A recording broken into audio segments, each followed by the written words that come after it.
Hello and welcome to Crucible of Words for more dedicated legacy action. Today we're playing my beloved Green-Black Turbodepths. This is the list that I took to Eternal Mania. That is an event that I just got back from as I'm recording this, and it'll probably be a week in the past by the time you see this video. At the event I did pretty well. I went 5-0 to begin with in the main event, and then I lost round 6, which was a win-in round, to the guy who ended up winning the whole tournament. And then my next round was also a win-in, which I lost to the guy who came second in the whole tournament. And then I lost my last round to the guy who came third in the whole tournament. So, not a bad run. Then I also went 4-2 in a side event on the next day. So, this build is doing the thing that we love to do here. So, we assemble Dark Depths alongside either Thespian Stage or Vampire Hexmage. Vampire Hexmage removes all the counters, gives us a 20/20 flying indestructible. Thespian Stage becomes a copy, but because this didn't enter with counters, it has no counters, and we get a 20/20. To make this happen, we've got some fast mana to power out in the form of Lotus Petal and Elvish Spirit Guide. We've got tutors like Crop Rotation and Sylvan Scrying to find our pieces. Once Upon a Time to sort of smooth our opening draws.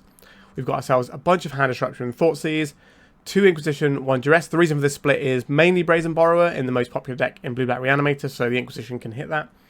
We've got 4 Pithing Needle to stop Wasteland and Caracas and all that sort of jazz. And Disruptor Flute, which can do the same, whilst also flexing into naming things like Doomsday or whatever. And sometimes Swords to Plowshares, just making it too expensive to cast. We have protection for our creature in the form of Not of This World and the Sejiri Steppe 2. And there's a few little silver bullets in our lands, like the Bojuka Bog, the Ghost Quarter, because we're going to be naming Wasteland, but if we need to blow up a different land, we can then go and get this one to do exactly that. And the Boseiju, which can also blow up lands and stuff. If you're interested in this deck, check out my Patreon. I have a very detailed guide to the deck, which I update every month. In the sideboard, we got Faerie Macabre. This is a graveyard hate I'm playing because it's best against the best graveyard deck. So that is Blue-Black Reanimator. This just helps us beat that deck a little bit more easily. Although we do have the main deck graveyard hate, which is pretty good. We've got 3 Collector Ouphes because there's a lot of Mystic Forge out there, and also 8 casters on the uptick. So the event was obviously a paper event, and I wanted to have a little bit more in my toolbox against white decks because people are more likely to play like slower white control decks in paper because there's going to be less people who are traveling across the continent to play just Ouphe spells at an event and stuff like that. So the white control decks tend to be a little bit more popular, and that's what the Sylvan Safekeeper is for. I was actually 3-0 against white control matchups over the weekend, and it felt really good having the extra Safekeeper in here, so we got 3 of these. 4 Abrupt Decay blows up Blood Moon, Harbinger of the Seas, Opposition Agent, Snaring Bridge, whatever we need it to do, really. And then we have a couple more Not of This World, so like when we're against the decks that are trying to remove our things, we can then board in the relevant pieces. Generally speaking, when you're playing Turbodepths, there are 4 things you need to consider when you're going to your sideboard. Number 1, is your opponent's clock quicker than yours, and do you need to do something about it? That's where things like the Collector Ouphes come in. Is your opponent trying to interact with your spells on the stack, which is where discard is really useful. Is your opponent trying to interact with your Marit Lage, so you have protection in the form of Not of This World and the Safekeepers. And then, is your opponent trying to interact with your land, so like Wasteland and stuff, which is where like our Pithing Needles and stuff are getting their value. And that is pretty much it. So like, subscribe, and let's just stomp some people with some 2020 action. Have you got magic cards you don't want taking up space in your home, or do you just need some extra spending money? Well, my lovely sponsors 3for1 Trading are buying all collections, big and small. They are one of Europe's biggest traders and have a transparent process to sell them cards and make sure you're getting a good deal. Click the link in the description of this video to get an offer on your cards today. Alright, this is our opener. Generally speaking, you don't want to keep a hand that doesn't have access to Dark Depths, because we have effectively 16 copies of the other half of the combo, but only 12 of the Dark Depths. So this is an easy mulligan. This is also not really going to go anywhere, so we're going to have to send this one back too. Alright, and now we have a pretty cool hand here. We have a turn 1 2020. I guess we can just send that, can't we? So 2 of these cards have got to go. So probably get rid of Catacombs. Oh, we might just be getting rid of both Catacombs. Or we can get rid of the Urborg. If we get rid of the Urborg, we at least have access to green mana. I think that probably ends up better for us overall. Okay, so Petal. Alright, our opponent's just F6'd over there. So we can just slam it. Play this. Remove the counters now because our opponent might have a Wasteland. That's more common. Like, we could get plowed here and that will be annoying. But I think, you know, we just send it and say, do you have it or not? Like, some hands you play like a slower game and you like take away the parts your opponent has. But sometimes you just turn 1 people. And there we are. Okay, we know nothing about our opponent's deck. Our deck is relatively well set up to sort of handle a little bit of everything, so I don't know what we're supposed to board in completely in the blind here. They were F6 through our turn, which makes me think that they're less likely to be playing Force of Wills and stuff, which makes the discard not necessarily as useful, but it's generically good. Like, we can swap it for, like, protection spells or whatever, but I just think we just send it again. Maybe the Disruptor Flute goes in favour of another Not of This World, just to tweak things around slightly. We'll try that. So this is a turn 3 combo with Thoughtseize. So we can Thoughtseize, and then we have this. We have the Thespian stage. We play the Bayou. We sacrifice the Bayou to Crop Rotation, get a Dark Depths. The Dark Depths then taps for mana because of our Urborg, and then we can make our combo. So we will keep this, and the Crop Rotation here can be protection in the form of Sejiri Steppe. So we have a lot of stuff to be doing here. And they can't Thoughtseize us off of the combo if that's what they're playing. They've mulliganed to 5. Are we just going to get Wombo comboed and we should have just brought in a load of stuff? But if they were like an useful spells deck, they could have just killed us in response. Like, killed us when we passed the turn. When we had the turn 1 guy. Because like, a turn 1 guy isn't a turn 1 kill because it has to attack still. They've gone to 4 cards. We could be looking at like Epic Storm. Trying to think of the cards that are happy to go low like this. And they're generally pretty combo-centric. Alright, so we have a Wasteland. Alright, we can play this game a little bit slower. I'm just going to play this Bayou. If our opponent wants to Wasteland this Bayou, we will turn it into a land. And then next turn we can fire in this Urborg and have a little look. Okay, Eldrazi Temple. Generally speaking, we're pretty good into Eldrazi. Kozilek's Command is pretty much the only card we care about, and obviously the Wasteland. I'll play this Urborg. We'll fire him with a Thoughtseize. What are you working with there? Just a Line Breaker. Okay. We can beat this Wasteland on turn 4, but if they tap out for anything, okay, they have another Wasteland. So we're looking at trying to find a Pithing Needle, really. Thoughtseize, we don't need that. We knew our opponent drew the Wasteland. I guess we play this Verdant Catacombs. That gives us access to double Crop Rotation if we need it. If our opponent just wants to point these Wastelands at us, we can then do something about it. We're not under a great deal of pressure. Okay, Cavern of Souls, presumably naming Eldrazi. Sometimes it names other things, like if they're running the build with the Simian Spirit Guides. Okay, so what are we doing with this hand? I believe we play out this Thespian stage, and I will cast a Thoughtseize. I think we can still go off with what we have here if our opponent taps out. Okay, so they've drawn a Wastes. We can get through these Wastelands.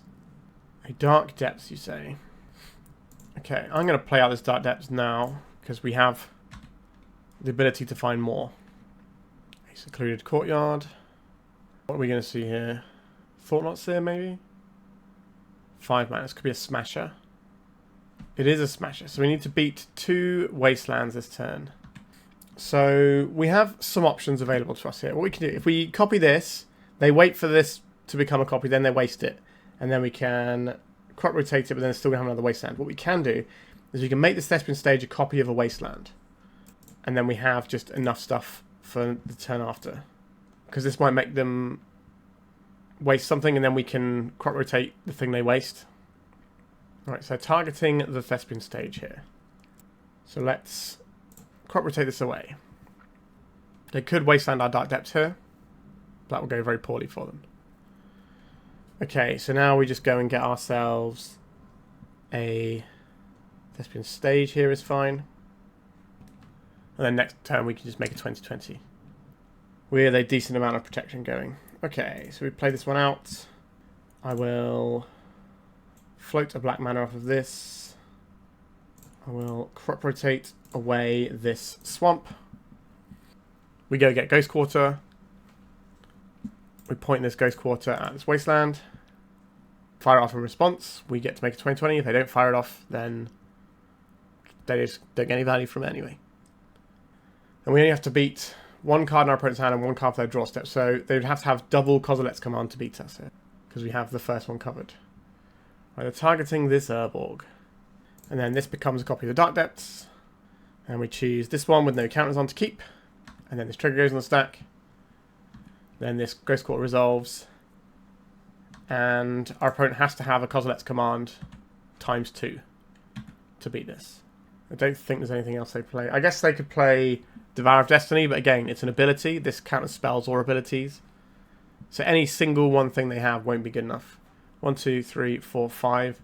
So we'd need like Soul Land to make it work.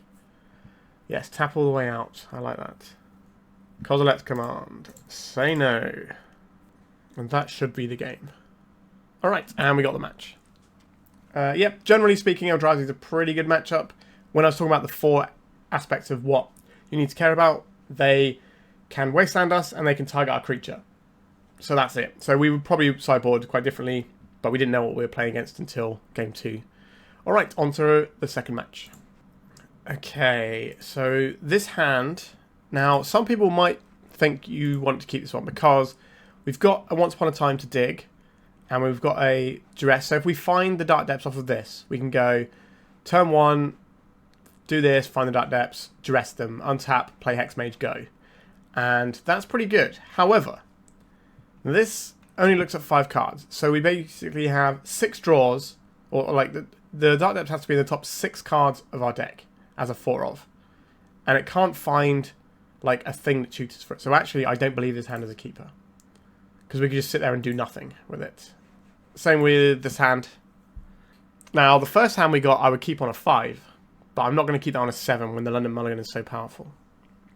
This hand doesn't do anything. Like, yeah, we could make them discard and maybe beat them with a 2-1. But that's not what our deck's supposed to do.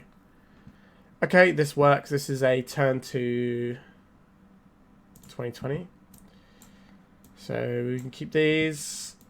We get rid of... Probably has to be... There's at least one crop rotation. I'm trying to work out if I'd rather have the crop rotation or the Sylvan Scrying. I think it's the crop rotation, but it's close. So crop rotation just bails us out against some things our opponents can do. So if our opponent is like an Neutral Spells deck, we can play this Lotus Petal out and we have the crop rotation to keep us somewhat healthy.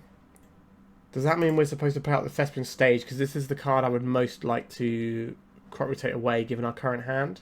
But this does give our opponent more information. Maybe the Urborg gives them mana that they need. If we play the Thespian stage and just immediately top deck the Dark Depths, that's not ideal for us either. We're playing out the Lotus Petal. That's step 1. And then I think I'm going to play out the Thespian stage here. If they wasteland us, we turn this into the Dark Depths. Whereas if we play this one out and they wasteland us, it's really irritating. So this ends up playing better against several different things. Like if we have to do the go find the thing so we don't die, if they're doing some sort of combo, then we're also in a better spot because we still have the Urborg here. Okay, a ponder off of a snow-covered island. Now, what can we glean from the snow-covered island? So it could just be they like playing them, but it could be they're playing some sort of Ice Fang in their deck. That's kind of the most common thing to go with that. They shuffled off the ponder. Interesting. A Boseiju who endures. Interesting. So we could play this one out. I think I'm going to play out this Hexmage, because they might counterspell this. And then we can crop rotate into the combo next turn if we want to. We can also crop rotate in the combo in our opponent's end step, if we think that's worth doing. But the tools that we would lose to do so would be quite bad, because if this gets countered, we lose a land and obviously the card from our hand. So we need to see what our opponent is up to and then gauge whether or not we're going in. A Brainstorm. That's going to see a fair few cards. We don't just want to like try and make the Merit Lage right now either. We need to be a little bit more cognizant of what our opponent can have. I'm guessing like some sort of Bant control maybe. I don't know. Just the vibes I'm getting. Okay, a Polluted Delta. I'm not just going to ram out a crop rotation here. We've got 7 discard spells that we can hit that make things a lot easier for us. Well, would you look at that? A discard spell. I'm going to cast this Thoughtseize, targeting my opponent. What do you have? So if they have counter magic and a removal spell, we don't care about the removal spell because we can turn this into a Dark Depths and we still have the mana to combo. Okay, so it is green mana. So the Bant vibes. Veil of Summer, eh? Are we looking at Omnitail maybe? Yeah, that would track. Okay. So I thought these fizzles here. So maybe we're supposed to try and go for it last turn. But this time, the thing we get rid of just has far less value. So the Boseiju, losing that to our opponent's counterspell wouldn't be as bad as losing one of these 2 pieces. And we also don't have to give up the Lotus Petal until we're ready to combo. So it just ends up being a better trade of resources. But the fact our opponent is a combo deck means that maybe we're supposed to have gone for it. Because if they show and tell this turn and put in an Omniscience, we can just lose. Maybe the Snow-Covered Island is supposed to be more of a giveaway for us. Okay. What do you have here, opponent? So, Chrome Mox, this is definitely feeling like a Omnitel deck. So, Show and Tell decks are a really good matchup for us. I haven't lost to Show and Tell in paper for literally over a year. However, Omnitel is a bit of a different thing because they're not just putting a guy in, they're casting the guy off of an Omniscience, and that's a very different proposition. But their deck is way more vulnerable to discard because they need to find specifically Show and Tell. They have a lot less redundancy because there's no additional things. Was that a Burning Wish? What is happening here? I have no idea what our opponent is doing now. Burning Wish. Off of Tropical Island. Cabal Therapy targeting me. Alright, I'm going to sacrifice this. I will get a Dark Depths. Your Cabal Therapy resolves. This is a very weird looking storm list with just the one island maybe. They named Name Sticker Goblin. Not actually legal in Legacy. Okay, so we're probably Ad Nauseam Tendrils maybe? I think we're in trouble. They have 7 cards in their graveyard, so they're going to have a boatload of mana here, and they can just go over the top. Alright, I incorrectly identified what our opponent was, and they're going to be able to just win the game here. So they can put a... What can they probably just Beseech the Mirror? Oh, they got... What are they doing here? Yeah, they can probably Beseech the Mirror. Okay, we are going for Ad Nauseam Tendrils, though, so there is the potential that this goes wrong. They have plenty of mana. Mana's not the bottleneck here. 7, 8, 9, 10. They need to find a payoff. There's the Beseech the Mirror. This is deterministic because they fire all these Dark Rituals in and they Beseech the Mirror for a Tendrils and kill us. Okay, we could have gone a turn earlier if we'd have known what our opponent was doing, but we didn't. However, we have some useful tools in the form of Collector Ouphe. So let's get that in here. We're not really going to have our creature targeted, so this isn't going to be one where we need the Not of This World. The Disruptor Flute can make certain spells more expensive, which is really interesting. The Pithing Needle, we can name which Wishcore Talisman. Our opponent did show us that, so that's worth having. And sometimes you get the desperation moments where you name Lion's Eye Diamond with Pithing Needle. It doesn't work. It doesn't stop it from being able to add mana. But some people make the mistake, and I've been in that desperation situation a few times, and occasionally it works. I don't think we want Faerie Macabre to deal with Gaia's Will lines, because they can just quite easily pivot to other stuff anyway. So I think we're looking at this. Do we need the Ghost Quarter? I don't think we need the Ghost Quarter. We could probably strip this out and just keep one of the Not of This World, and just in case they're boarding something in. Well, actually, no, I think the Ghost Quarter is just better as a physical land in our deck. Alright. This is the sort of matchup where you don't have to keep a Dark Depths, because our opponent has a clock that is usually going to be quicker than ours, so having the disruption works. However, we don't have an untapped black source, so I think this is still a mulligan. Okay, we have disruption, we have the piece we want here in the Dark Depths. This is a keeper. I don't know what we are throwing back here. Let's have a think. So we would like to... So we're definitely keeping the Dark Depths and the Once Upon a Time. We're keeping the Swamp and the Inquisition of Kozilek. So then one of these 3 cards has got to go. This tutors for the other half of our combo, which is kind of important. So it's one of these 2 pieces. If we're doing this on turn 1, we may as well do this on turn 2 to get our green source. So I think it's the Spirit Guide that goes here. Let's cast this Once Upon a Time. I play against someone at the weekend in the main event and a side event. And every single game, I basically Once Upon a Timed into Bayou in all of the games we play, which is quite funny. Don't really want to find a Bayou now, though. I'd like to find a Thespian stage would be pretty good. Let's have a Once Upon a Time. Well, it's a Bayou. I did speak it into existence. So we'll play this over the Swamp because it is just better than a Swamp for us. Especially in this matchup where our opponent's not going to mess with our lands. Let's have a look at their hand. They've got a Brainstorm, a Cabal Therapy, and some mana. So the Brainstorm is the obvious take here. It is worth noting that they have a Boseiju. The Boseiju, if they have green mana, gives them the ability to target our Dark Depths and blow it up. Because this is non-basic land artifact or enchantment. So we need to keep that in the back of our mind. They've gone for the polluted delta here rather than the undercity sewers, which is quite interesting to me. A ghost quarter. Not really what we're after right now, but we might be able to take our opponent off of green for the Boseiju, which might be relevant later on. So we'll play this, we'll Sylvan Scrying.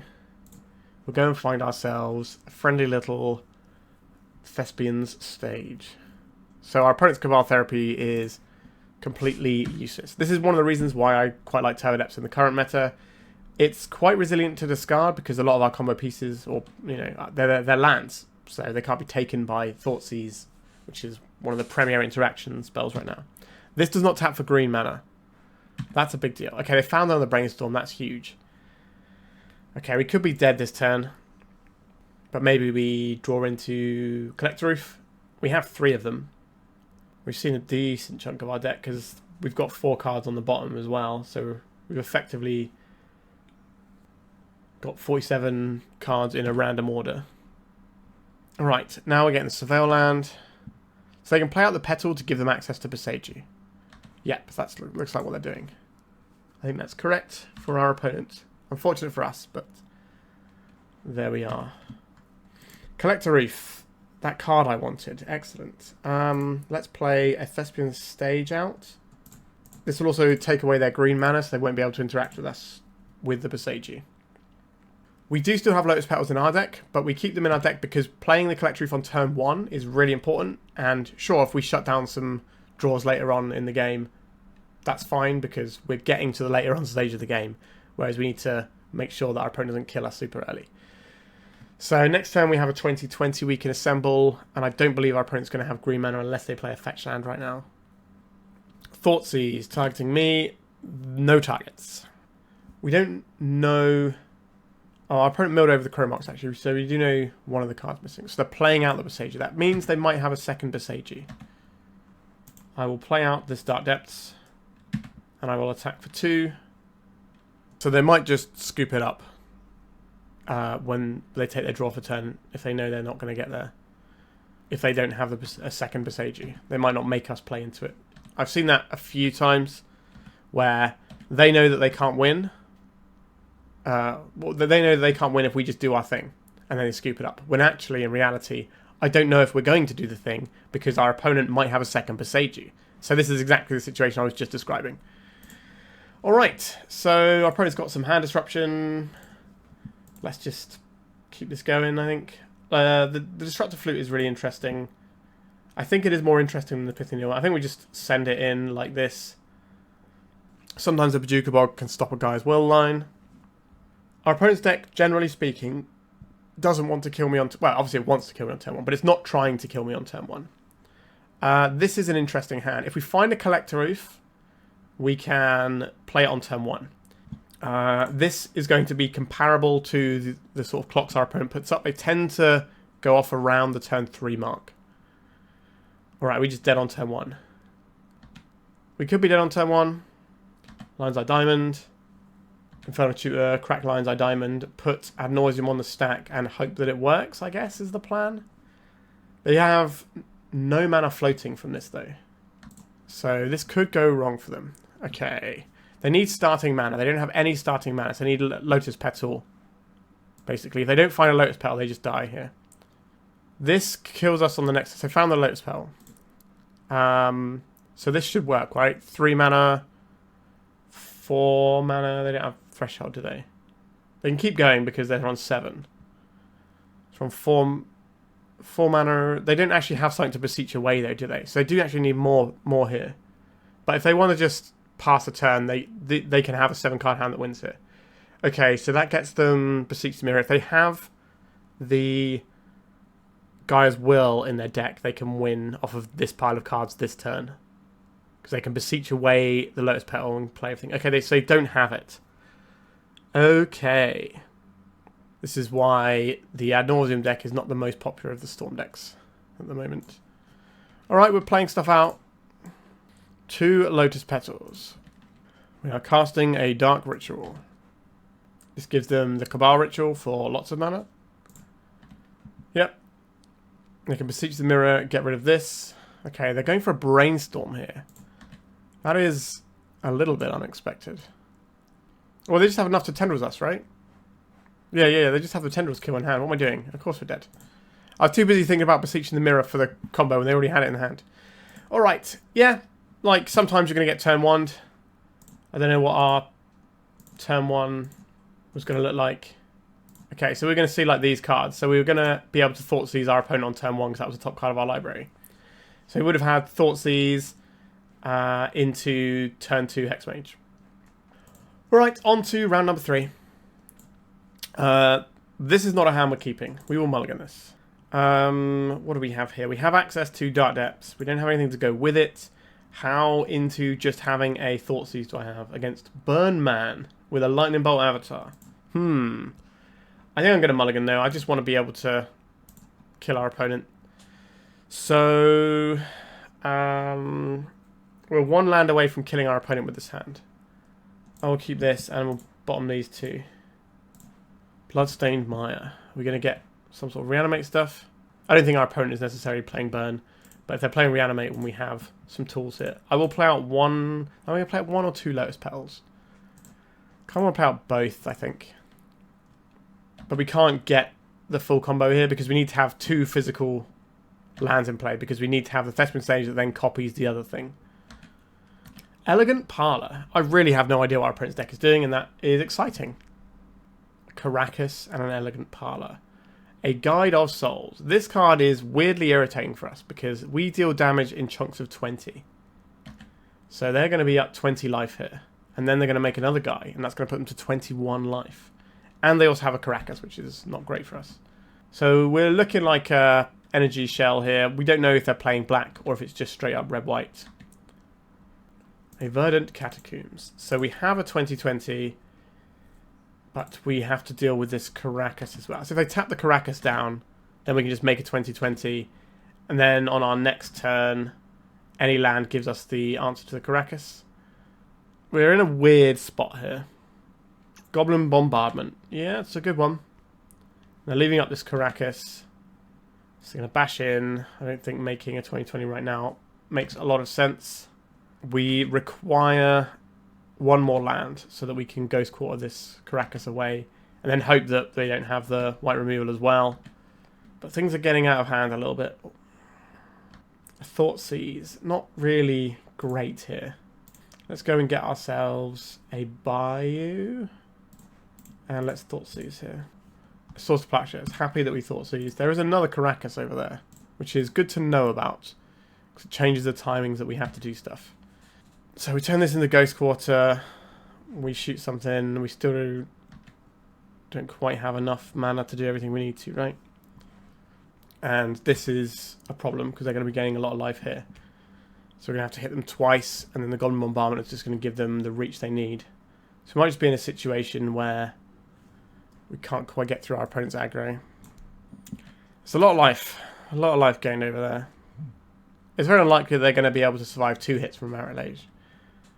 But they might not need to survive 2 hits. Okay, so we can hit them for 20, but we're not going to have any lands left, so we're not going to be able to get through the Caracas the following time around. How much damage do you have here? 1, 2... Yeah, we're just very dead here, right? They just got the bombardment and just ping us down.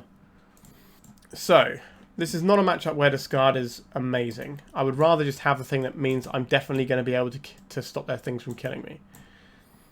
So we have the Safekeepers, we have the Not of This Worlds. They do run Wastelands, so we'll keep these. We don't need a Bojuka Bog, so that can come out. And that gives us 3 spaces. So, we could keep in some Inquisitions. These are going to kill... This is not going to hurt our life total, and it's going to take out their creatures, and it's also going to take out their removal spells, which is kind of important. And then we have 1 slot, so I don't mind having a Miser's Abrupt Decay, so at least it's in our deck as a thing that we can reach for occasionally. Other than that, I think we are good to go here. If this finds a... So we have the ability to go find the pieces we want here. I think this is a keep. We can go pretty hard with this hand. We don't have the defensive element necessarily, but if we don't have to use both of these to find combo pieces, then we do have the defensive element. Let's have a look. So we have an Urborg and a Hexmage. So We play out this Verdant Catacombs. We tap it for black. We crop rotate it into... We're not quite there, but this gets us... We can Hexmage next turn, right? So we go this becomes that, and then we also have that for protection. So I'll take the Hexmage. So we'll play this out so we don't get wastelanded. And then next turn, I guess, no, we need to have a little bit more for protection. But we can hang out the Hexmage, and then if they interact with the Hexmage and like tap down for good stuff, we can just fire in. Alright, we're probably getting Thoughtseized here. Yeah, sure. Our hand is relatively resilient. They can take the Hexmage here, is probably the correct one. Yep. Our opponent agrees. And then we get to maybe drop this Disruptor Flute on Wasteland next turn. And they have shown us that they are Mardu. They didn't show us the black stuff last turn. Okay, that's pretty good. Do I want to play this Boseiju out? This is our answer to things like Static Prison, perhaps. I think Static Prison, I think it's worded in the way where if you blow it up with its trigger on a stack, it never exiles your guy. I'm trying to work out which of these is best for us to get. I think we're going to play the Thespian stage here. We'll crack this. We're going to go and get ourselves a delicious little Bayou. And then we're going to play this Disruptor Flute. And I'm going to name Wasteland, please. We have seen the Caracas. We have seen 2 Caracas, in fact. But these decks normally run a full pack of Wastelands. I don't think they're running 4 Caracas. They probably are just running 2. We're going to see here like a Ajani, or we're going to see just 2 1-drops, possibly a Golden Bombardment, so that when they start playing their Ajanis, they can go a bit wild. Ugh! That's pretty horrible, isn't it?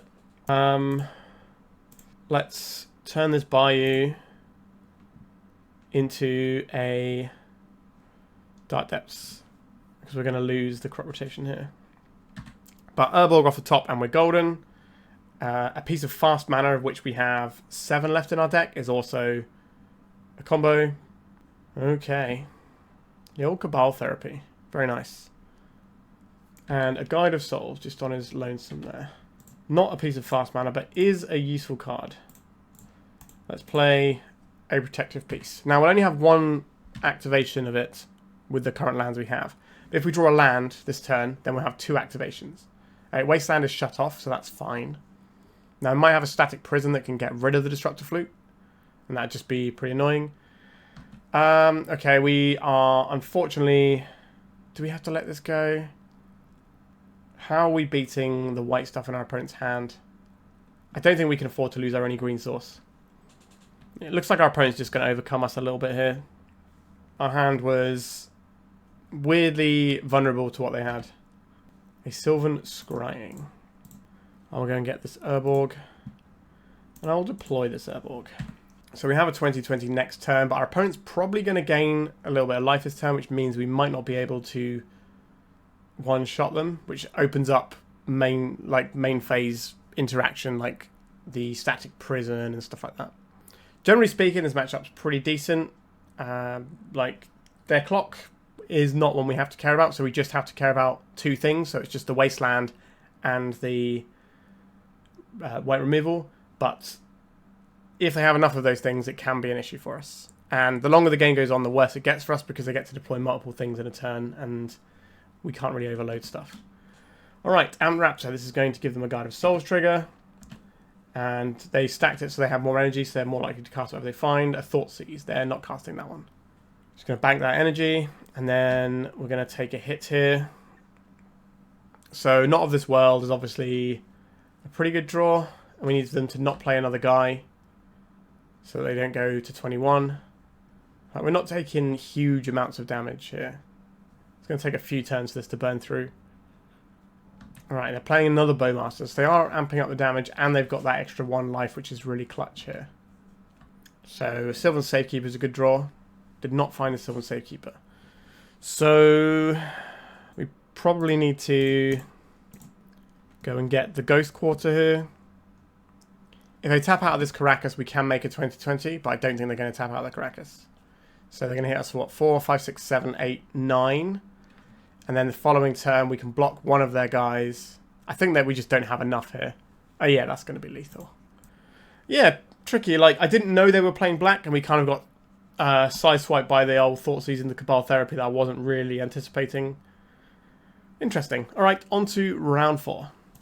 Okay, we have a highly disruptive hand. It's a little slow, but I don't think that's a problem, given that we can just like go and get our pieces and have all this disruption. So, I like this. Our opponent plays all sorts of weird and wonderful things, so I'm excited to see what they're up to today.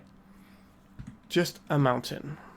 Am I playing around Wasteland here? I don't think so. I guess we can just get a swamp with this one, and that's fine. Because we want to be able to cast a Hexmage if we draw one on turn 3. So I think it's this basic swamp, and then Inquisition I think we'll lead off on. Not Thoughtseizes here, so we need to be aware of the discard spells we have left when we're taking something here. Broadside Bombardiers, Legion Extruder, Khan the Great Creator, Pyroblast. So we don't care about Pyroblast. Legion Extruder we don't care about either. I guess it's the Broadside Bombardiers because it's the scariest clock. And then we can use our Duress next turn to take out the Khan, which is the scary thing in our opponent's hand. Because it can go and find some scary things. Alright, Legion Extruder. This is just domes us for 2. That's not a relevant amount of damage. So there is the Hexmage. So the line that we've been playing to is now perfectly rewarded. Excellent. Loved it when that happens. I'm going to Duress my opponent here. And then have more information and then work out what we're doing. A Solgar Lantern is also a thing we don't care about. I'm going to take the Khan. And then this gets a Bayou so that we can go for our thing next turn. And then we can play... Do I want to just take this redraw out for our opponent? Or should I just make sure that we don't get killed by a painter? Or I could just name Khan. Khan's probably scarier than just a painter on its own. I think we're going to name Khan here. So next turn is Dark Depths time. And our opponent can't interact with Marit Lage very easily. Okay, so we know they drew a mountain for turn. They do get a redraw here, but I'm not sure for what for 1 mana I care about. And once our creature is down, we should be okay. Black, black, make our little friend. Play this out. I'm just trying to work out if there's any reason to not do... Okay, our opponent's scooped before we've even decided. So I think we can just pass the turn here. I don't believe our opponent's going to be running like Sudden Shock or anything, and they're not going to mess with our lands outside of a Blood Moon effect. Alright. Painter, eh? I would like a stack of Abrupt Decays and Collector Ouphes. This is not really a matchup where Not of This World is required. Bojuka Bog has some text, but isn't that important. Same with the Ghost Quarter. Our hand disruption is kind of medium.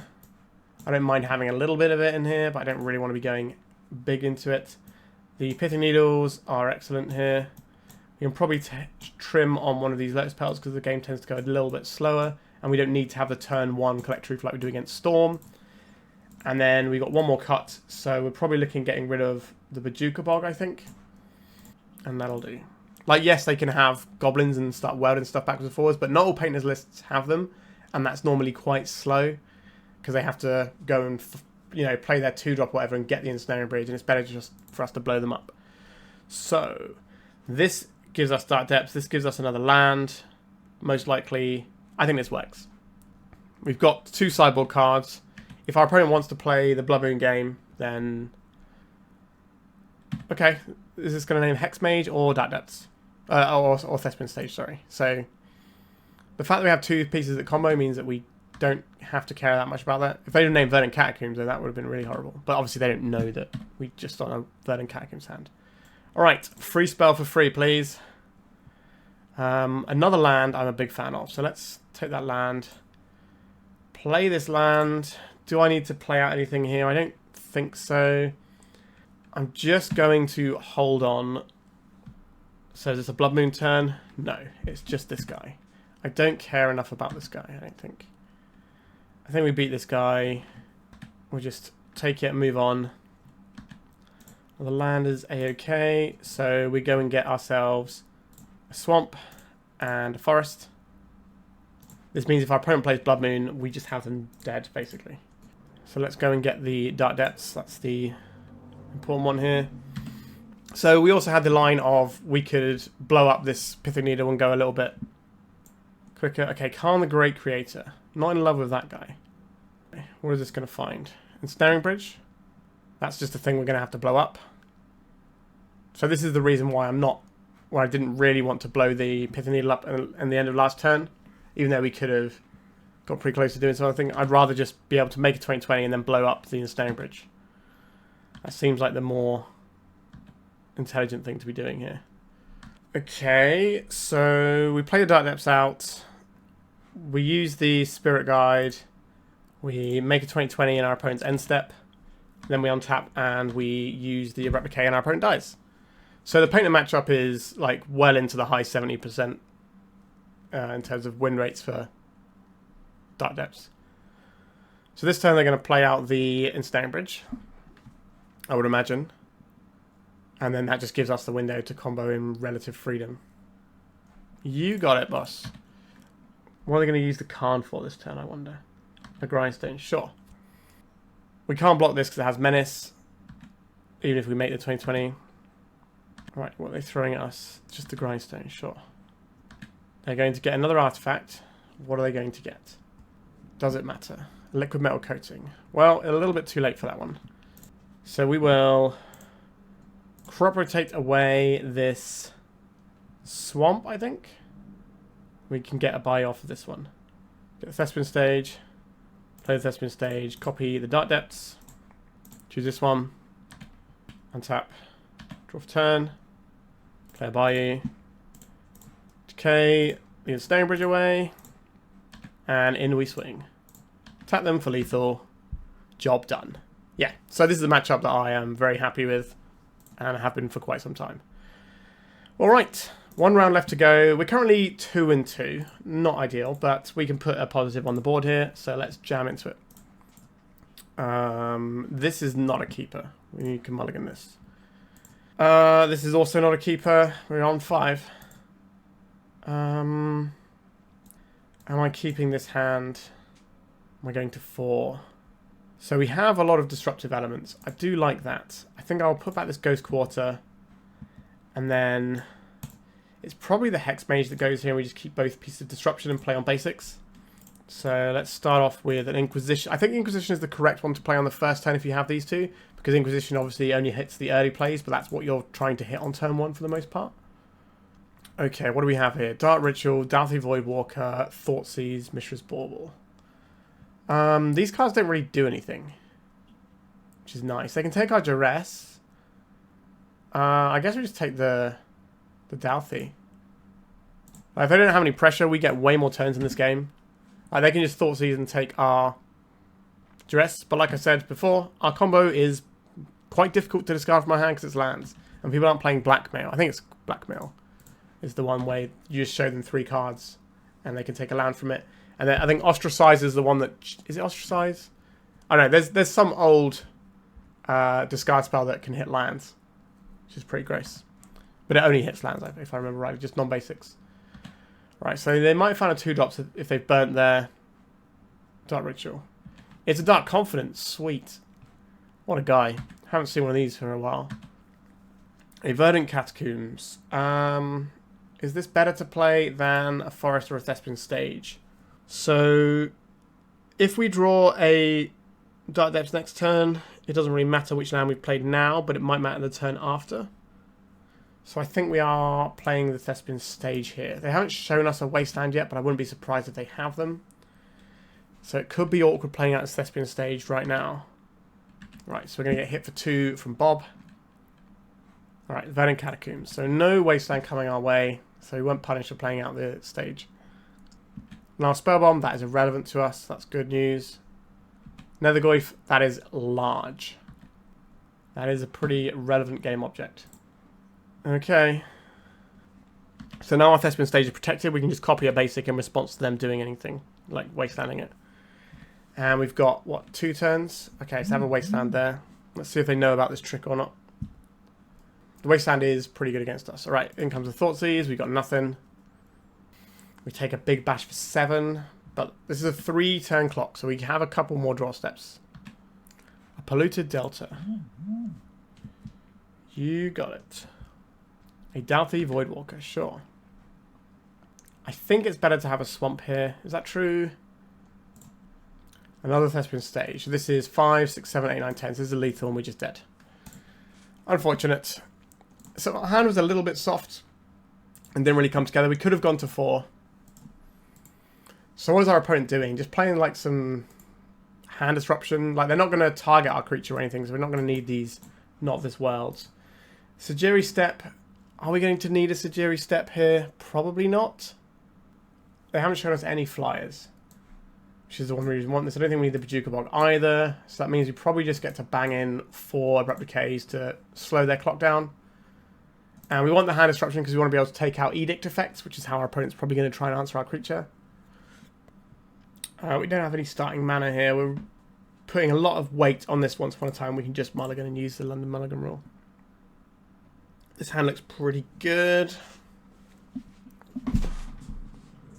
I'll keep this and probably get rid of this Abrupt Decay, I think.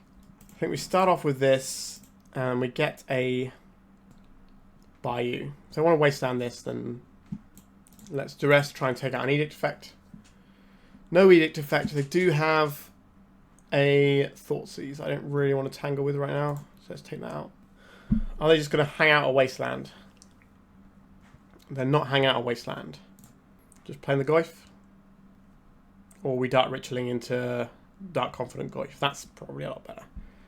But we do have the combo next turn. Dark Ritual, Nether Goyf, and Bob? Sure. So we need them to not flip Shoulder's Edict here. There's a line we're going for. So we tap this for green, turn it into a Urborg, play out our Dark Depths, and we just go here with a Wasteland Strand in their hand. Right, we've done the thing. We know they don't have an edict effect right now. Let's see what... yeah, sometimes that's going to happen. Oh dear, oh dear. I guess we lose our guy. So our opponent's got a 4-turn clock here. I guess we'll pass it over. Him to Torak, sure. And they're wastelanding us here. I don't think we need to keep playing this game. I think that's fine. Alright, so we finished with a pretty pathetic 2 and 3 today. Not really where I want to be, but the decks we're losing to are kind of like the weird fringe stuff. Like Red White Energy was probably the closest to being like a popular deck that we played against. And things didn't line up great for us in that matchup. And I don't think it's like a good matchup. I think it's pretty even. Like if we come out relatively early with like a piece of protection, then we just win that one. But as soon as the game starts going longer, and their deck's quite good at making the game go longer against us because they can put their life total above 20, so it gets a bit awkward. So what do I think about the deck? Obviously I have a great passion for this deck and it's pretty good. My personal stats with this deck since Troll of Khazad-dûm has been banned is we're at 60. I haven't put the matches from this league in yet into my spreadsheet, but we're looking at about 68% win rate with the deck online. Now, obviously, Magic Online leagues can be pretty varied in the quality of opponents you have, and I've definitely gotten occasional wins here and there. So, maybe for like a better example, the weekend just gone at Eternal Mania, we finished like a 64% win rate over 2 days, missing just a couple of win-and-ins. The deck performs much better into the known quantities of the format than it does against like the weirder fringe stuff, because when you know exactly what your opponent is doing, this deck is significantly more powerful because you know exactly how your sideboard is interacting. Like Shoulder's Edict is barely played right now in Legacy. People are running Bitter Triumph in the sideboard as their removal spell for like the blue-black decks and things. So that card is obviously something that got us in the last round, but it's not something that is seeing an awful lot of play in Legacy. Whereas, you know, if you're playing against the blue-black reanimated decks and stuff, you can have a good idea of how you need to sideboard and what you're doing there. And because, you know, I spent a lot of time with this deck and I've done some detailed sideboard mapping, I'm pretty happy into most of the matchups. And at the weekend, I was 3-0 against very, very good players. You know, people like Sandam's Caliber on like white control decks. And we managed to go 3-0 against control decks quite easily, to be honest. Like, I think we 2-0'd... Yeah, I 2-0'd all 3 control decks, I think. Played like the like sort of white-based control decks. So one of them was Jeskai, one of them was Esper, one of them was Bant. And I think we 2-0'd all 3 of them, which is pretty good going. But the Sylvan Safekeeper package, along with some discard, has just been really, really effective for that, because a lot of time in those matchups, you don't really need to be doing Pithing Needle stuff as much. So you can just cater your sideboard to what you actually need to face. And usually post-board, you end up getting better than your opponent does. Because the things that maybe mainly interact with us are generic things like your Swords to Plowshares and your Wastelands or whatever. So they don't necessarily get that much help in the sideboard, but we get to take out the answer cards that don't work and put in the answer cards that do work. So I'm a big proponent of this deck. You can't really afford to play it badly, though. If you go to like a big high-level tournament with a deck like this, you need to have a lot of reps. So I have thousands of matches with this deck. So I'm pretty happy in my ability to play it. Now, if you're just picking this up, you're going to need to have a lot of reps because you need to know exactly how all the moving parts work in all the matchups. And that's just one of the things in Legacy right now. Legacy, if you're like a best deck chaser in Legacy, I don't think it's a great format to be in because the best deck isn't necessarily the most enjoyable thing to play. And if you're playing a deck that you're a specialist on, Legacy is always going to be relatively fine because you have so many reps that you've got this like buffer of like 5 to 10% points across the field that you're going to be better with your deck than your opponents are, right? So if you're playing like these niche decks and you know what you're doing with them, you get so much more out of them. And I think Legacy is a lot more fun when you have something that you say, okay, I love making my Marit Lage shit. I love playing Turbodepths. This is something that brings me a lot of joy. So I'm getting joy out of the format, and then I can also fine-tune it and hone it for what it needs because I have such a good understanding of how it interacts with the things in the format because of the amount of times I've played it. So I think being a deck specialist is probably not a bad place to be in Legacy right now. And as we saw this weekend, or last weekend for you lovely people out there, the European Legacy Masters was won by Johan Larsson playing Breakfast. Breakfast at the moment has an over-rep rate of under 0.3, which means it is performing very poorly. It's performing less than a third of what it should be performing. So it's really doing poorly in online events. But like Johan is an absolute master with the deck and just completely crushed the European Legacy Masters tournament. And like one of his compatriots played him in the final. So obviously, you know, he's giving that experience to his fellow Swedish players as well. And it's just, that is something that I really need to impress on people, I think, is that if you are a deck specialist, you can play your deck specialist into most metas and get there. Like Brian Cook is another perfect example with the Epic Storm. You don't see it putting up huge results, but like you watch him play it and he's an absolute monster on it. It's great. Anyway, aside over and done with, I hope you enjoyed a bit of Turbodepths action. I've got some other Turbodepths sort of variants to put on the channel. I would like to put one on soon, going back to like doing a budget list, because obviously not everyone wants to spend the money on Bayous, and that's basically the only like properly expensive card in this deck. So we're going to play a build that is a little bit more budget friendly. And I've got some pretty interesting ideas of how to do that. Alright, please remember to like and subscribe. If you're interested in this deck, check out the Patreon. My voice is pretty much gone now because it was a big weekend and I got a cold. So, thank you so much for watching and goodbye. If you'd like to support me in the channel, please check out my Patreon. It has a free guide to budget Turbodepths as well as 3 tiers of support.